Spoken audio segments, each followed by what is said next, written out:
උත්සව කාලයට ගැලපෙන මේ ට්‍රීට් එක පුංචි බබාලට නම් විශේෂයි. මේක හදාගන්න හරීම පහසුයි.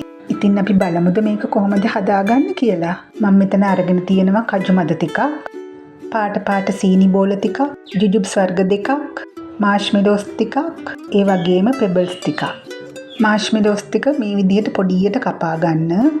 ඒ ටික කපාගෙන පැත්තකින් තියාගෙන ජුජුබ්ස් ටිකද මේ විදිහට පොඩියට කපා ගන්න. පොඩියට කපා ගන්න තරමට හොඳයි.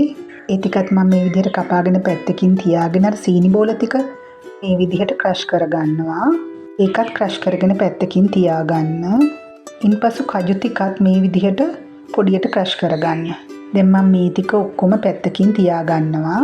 දැන් මම මෙතන අරගෙන තියෙනවා white chocolates ටිකක්. ඒ ටික මම මේ විදිහට භාජනයකට දාගන්නවා. ඉන්පසු chocolates ටික පොඩියට කැබලි වලට මේ විදිහට අතින් කඩා ගන්න. මම දැන් මේ chocolates ටික මෙල්ට් කරගන්න තමයි හදන්නේ. ඒ ඩබල් බොයිල් ක්‍රමයට. ඒ සඳහා මේ වගේ අඩිය ඝන වීදුරු භාජනයක් තෝරගන්න. දැන් හිමීට මේ විදිහට white chocolate ටික මෙල්ට් කරගන්න. ඊළඟට මම පයිපින් බෑග් එකක් මේ විදිහට අරගන්නවා. ඒකට මම කොළ පාට හා රතු පාටින් ෆුඩ් කලරින් බිංදු 2 බෙගෙන් එකතු කරගෙන මේ විදිහට චුට්ටක් ඒක ඇතුලේ තවර ගන්නවා. දැන් මගේ white chocolate ටික මෙල්ට් වෙලා ඉවරයි. ඒ ටික මම මේ විදිහට පයිපින් බෑග් එකට එකතු කරගන්නවා. ඉන්පසුව මම මේක හොඳට මේ විදිහට සීල් කරගන්නවා. ඒකත් මම මේ විදිහට පැත්තකින් තියාගන්නවා.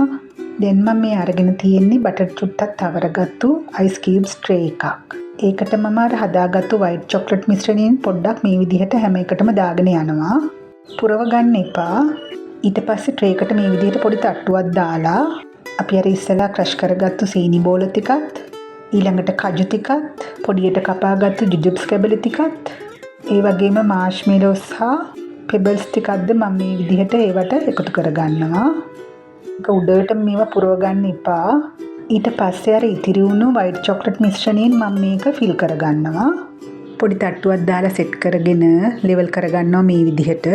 දැන් මම පැය භාගයක් මේක ෆ්‍රිජ් එකේ තියාගන්නවා. මේ තියෙන්නේ මගේ ළඟ තියෙන ස්ප්‍රින්කල්ස් ටික. නත්තලටම ගැලපෙන පාට වලින් තියෙනවා. පැය භාගකින් මගේ chocolate මිශ්‍රණය එළියට අරගෙන ඒක මම මේ විදිහට tray එකෙන් වෙන් කරගන්නවා. බලන්න ලස්සනට තියෙනවා. පාට ටිකත් මිශ්‍ර වෙලා තියෙනවා ලස්සනට.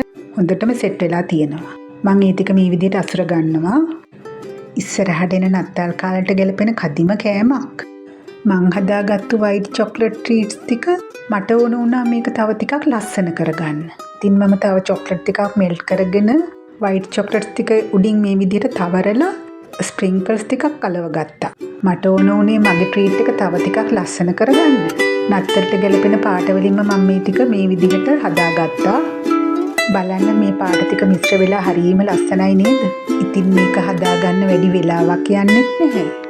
ඒ වගේම මාරම රසයි. ගෙදර චූටි බබාලා ඉන්නවා නම් මේක ඉක්මනටම ඉවර වෙයි. ඉතින් ඔයාලත් මගේ මේ ක්‍රිස්මස් ට්‍රීට් එකට ආසයි නම් මගේ වීඩියෝ එකට පල්ලෙහෙන් ආදරණීය පුංචි කමෙන්ට් එකක් දානවා නේද?